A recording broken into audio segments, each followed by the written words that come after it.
En el fútbol puedes salir humillado de dos principales maneras. Una dentro de la cancha, cuando tu equipo recibe una goleada histórica por parte de otro.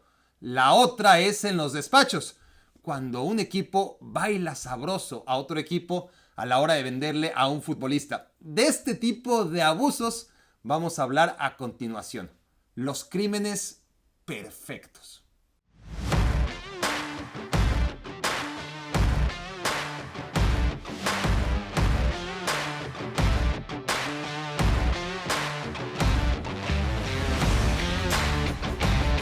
La de Dusan Vlahovic es una historia en desarrollo, pero a estas alturas de la película está siendo el más perfecto de los crímenes. El pillo es la Fiorentina, que en 2018 compró a un delantero serbio lleno de acné a un precio que ni en el outlet.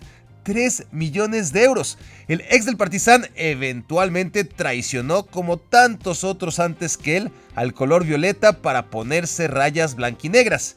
Y aquí aparece la víctima. La Juventus pagó 81 millones de euros por el delantero, 27 veces más que el precio original pagado por la Fiorentina. Como todas las prendas, al inicio, Vlahovic se veía muy bien, pero a la segunda lavada, híjole. El Ajax es un defraudador serial a la hora de vender cracks que acaban siendo una mentira en otros clubes, pero nunca lucró el Ajax mejor que en la compraventa de Davinson Sánchez. El pichón fue el Tottenham Hotspur. El colombiano llegó del Atlético Nacional por 5,5 millones de euros en 2016 y en 2017 se fue a la Premier League a cambio de 42 millones en un paquete que incluía una dotación con todos sus errores semanales. Si un equipo ni sabe ni le interesa hacer negocio vendiendo jugadores que compró baratos, ese es el Manchester City. Pero cuando el Barça busca a un futbolista, literalmente cualquiera puede disfrazarse de embustero profesional. El valencianista Ferran Torres fue fichado por el Manchester City en 2020 a cambio de un precio razonable por su edad y proyección, 33 millones de euros. Como era de esperarse, el extremo español tuvo pocos minutos en un equipo de la dimensión del City. 9 goles y 3 asistencias al cabo de 18 meses en la Premier League eran una producción evidentemente devaluadora.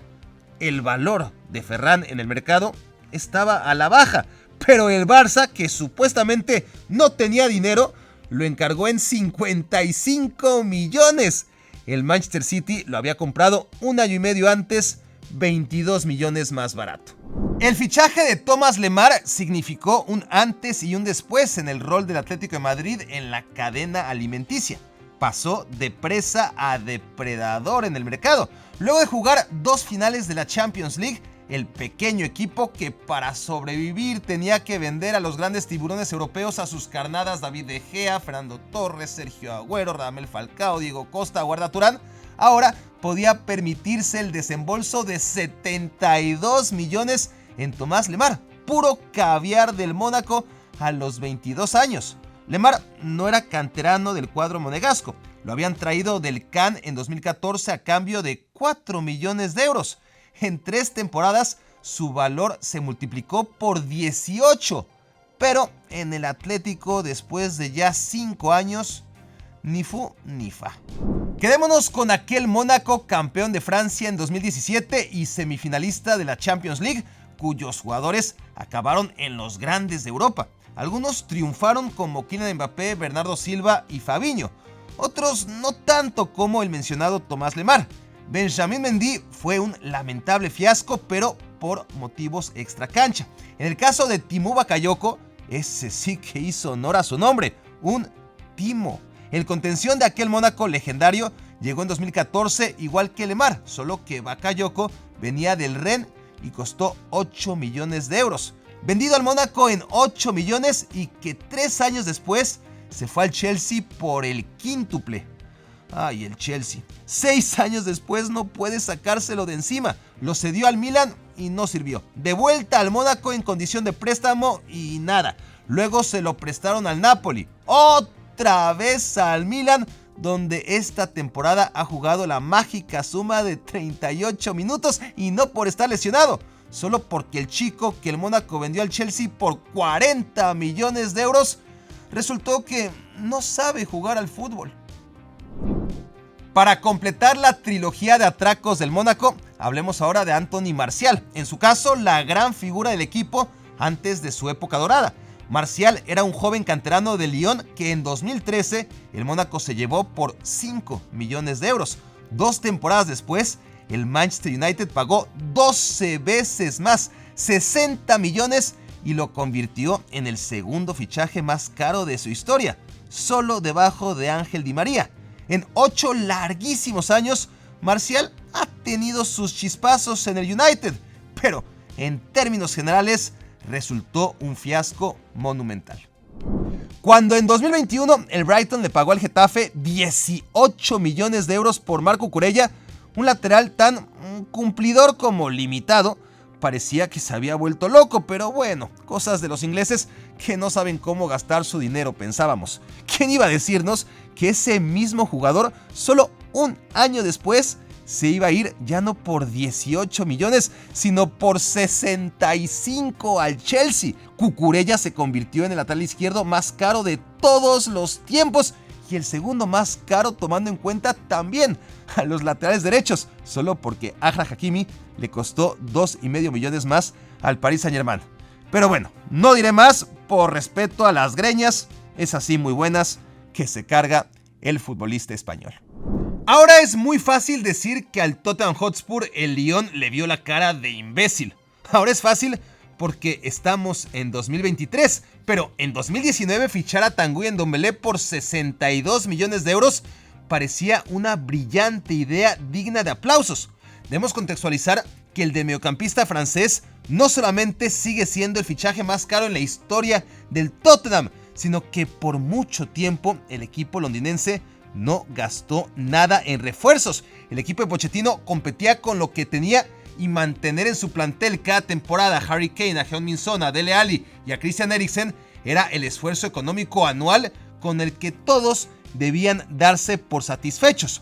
Entonces llegó Ndombele, que había jugado en el Amiens, llegó a Lyon por 8 millones de euros en 2017 y a los 2 años se recotizó en 62 millones libres de paja. El drama de todo esto es que ante la decepción sufrida, el Tottenham quiso devolvérselo a Lyon y se lo prestó muy barato, 1,5 millones de euros para convencerlo más fácilmente. Pero el Lyon lo probó y lo regresó de vuelta a Londres.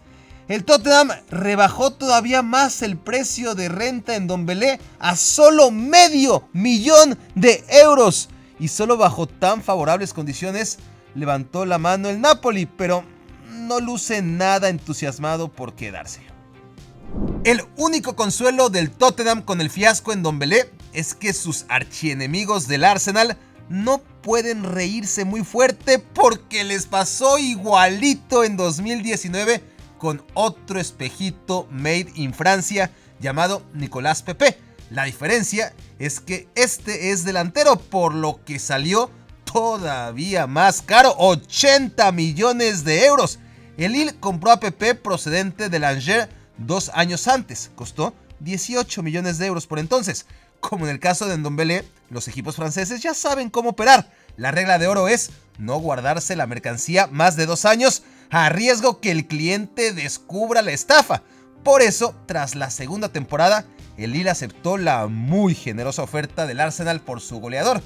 Todo bien, salvo que el fichaje más caro en la historia del Arsenal fue de menos a mucho menos. Ahora está de regreso en Francia, en condición de préstamo al Nice.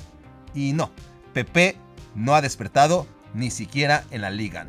Un equipo se pinta solo en el arte de este lucrativo negocio de tomarle el pelo a los clubes de las grandes ligas, vendiéndoles caros a jugadores que compró baratos. No les prometo una entrega exponiendo solamente los casos del Benfica, pero en representación de todos los atracos a mano armada del cuadro lisboeta, invoquemos a David Luiz, central brasileño de 20 años procedente de un equipito brasileño llamado Vitória. Al Benfica le salió $0,5 millón de euros llevárselo al fútbol europeo en 2007. 3 temporadas después se lo vendió al Chelsea en 25 millones. Y eso no es lo peor, sino que luego llegó el Paris Saint-Germain a pagar 50 millones por el adefesio.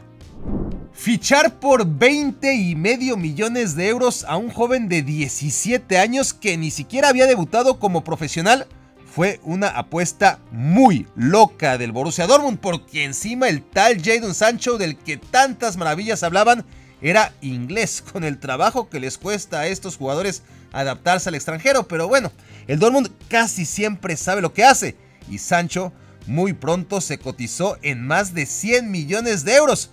Ahora, ¿recuerdan la regla dorada de los clubes franceses? Aquello de no quedarse con sus promesas más de 2 años, porque si no, les empieza a salir el cobre. Pues el Dortmund se empachó, rechazó las ofertas de 100 millones del United en 2020 y después al año siguiente tuvo que ponerlo en rebaja a tan solo 85 millones de euros. Un crimen de todas formas, pero al que le faltó su dosis de perfección. Así como Jadon Sancho fue fichado por el Dortmund sin haber debutado en el Manchester City, el mediocampista del Manchester United, Danny Drinkwater, nunca debutó en su equipo de siempre, que lo vendió a solo 900,000 euros al Leicester en 2012. Tenía por entonces 22 años. Drinkwater parecía esencial junto a N'Golo Kanté en el milagro de milagros alcanzado en 2016. El Chelsea, tan rico y tan bruto, no estaba seguro cuál de los dos era el bueno, así que se llevó a los dos para no fallarle. El Leicester le vendió primero a Kanté por 36 millones de euros y al año siguiente les estafó con Drinkwater, por el que increíblemente cobraron más que por el francés, 39 millones de euros. Solamente 5 años han pasado desde entonces y en ese lapso Drinkwater ya mató de sed al Chelsea, al Burnley, al Aston Villa, al Kasimpasa de Turquía y al Reading de segunda división, hasta ya no encontrar trabajo apenas a los 32 años. Por culpa de gente como Luka Jovic, Florentino Pérez prefiere caer en la negligencia de no comprar a un delantero que cubra las semanas en que a Benzema le atacan las reumas. Para una vez que el Real Madrid invirtió en serio en un 9 de protección, el serbio le salió defectuoso. En 2016, Jovic jugaba en Chipre y ni siquiera en uno de los equipos buenos. A los 19 años lo sacó de ahí el Benfica, que no le tuvo fe. Jovic es un caso extraordinario porque se le escapó vivo al equipo portugués. Estaba cedido en el Eintracht con opción a compra y ahí es donde la reventó. Solamente fue una temporada, la 2018-19. Pero más que suficiente, el Benfica tuvo que vendérselo al club alemán en solo 22 millones. Y lo primero que hizo el Eintracht tras ejecutar la opción de compra fue vendérselo al Real Madrid por 63 millones de euros. Jovic estuvo 3 temporadas en España y metió 3 goles en total, entrenamientos incluidos. Si algo no hace Florentino Pérez es malvender futbolistas y ni Dios lo ordene regalarlos, pero este salió tan malo que prefirió ponerle moño y mandarlo gratis a la Fiorentina con tal de desvincularse de su contrato. En 2016 el Borussia Dortmund le pagó 35 millones de euros al Rennes por Ousmane Dembélé. El francés jugó un año, metió 6 goles en la Bundesliga, 2 en la Champions y en 2017 fue vendido por el cuádruple, 140 millones de euros.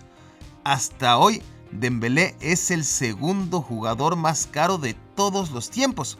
Si algún día Dembélé para de lesionarse y acumula 140 chispazos en su paso por el Barcelona, entonces cada chispazo habrá costado 1 millón de euros.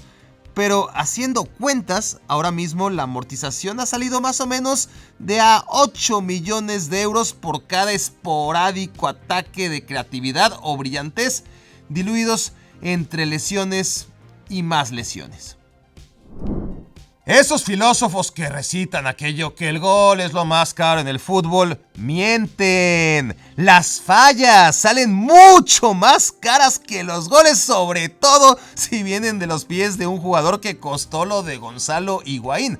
Ahora bien, Aunque ya cargaba con la fama de fallar los goles verdaderamente importantes, Pipita fue un delantero más que rentable para el Napoli. Sí, costó un montón, 39 millones de euros procedente del Real Madrid, pero pagó con 91 goles en 3 temporadas. Y lo más importante de todo, por cada uno de esos goles, la Juventus pagó 1 millón de euros. Se lo llevó por 90. El tercer jugador más caro de la historia en aquellos tiempos, solo detrás de Gareth Bale y Cristiano Ronaldo. Establecido lo anterior, ya para qué hacer leña del tronco caído. El contrato de Eden Hazard con el Chelsea expiraba en 2020, por lo que si aguardaba un añito para ficharlo, el Real Madrid se iba a ahorrar 115 millones de euros. Pero ¿cómo aguantarse las ganas durante un año entero de contar de una vez con el mejor jugador de la Premier League? ¿De qué sirve el maldito dinero si no puedes darte justificados caprichos como ese? El único problema es que si el Madrid no quiso esperar un año, ya lleva 4 y contando. Y encima con 115 millones de euros menos para remodelar su Santiago Bernabéu. Al Chelsea, siempre tan caótico en la compraventa de jugadores, todo le salió bien con Hazard. Se lo compró al Lille por 35 millones. Exprimió hasta la última gota de los mejores 7 años en la carrera del belga. Y encima, en lugar de dejarlo ir gratis al 8º año, al 7º se embolsó 115 millones de euros. El crimen más perfecto de todos los tiempos lo protagonizaron el FC Barcelona en calidad de víctima, el Liverpool en el papel de perpetuador y Philippe Coutinho personificando a la mentira mejor que nadie. Todo empezó en 2013 cuando el Liverpool le compró al Inter a un jugador brasileño de 21 años a cambio de 13 millones de euros. Coutinho no tardó en convertirse en la figura del equipo, un Liverpool que no ganó nada, por cierto, pero figura al fin y al cabo. 5 años después, se apareció el Barcelona con billetes frescos recién enviados desde Qatar y bañó a Liverpool en dinero. 135 millones de euros, 10 veces y medio más de lo que Liverpool le pagó un lustro antes al Inter. Lo único que Coutinho hizo en el Barça fue meterle 2 goles cuando estaba cedido en el Bayern en aquel 8-2. Y lo único que hizo el Liverpool sin Coutinho fue ganar la Champions, ganar la Premier League, ganar la FA Cup, ganar la Carabao, en fin.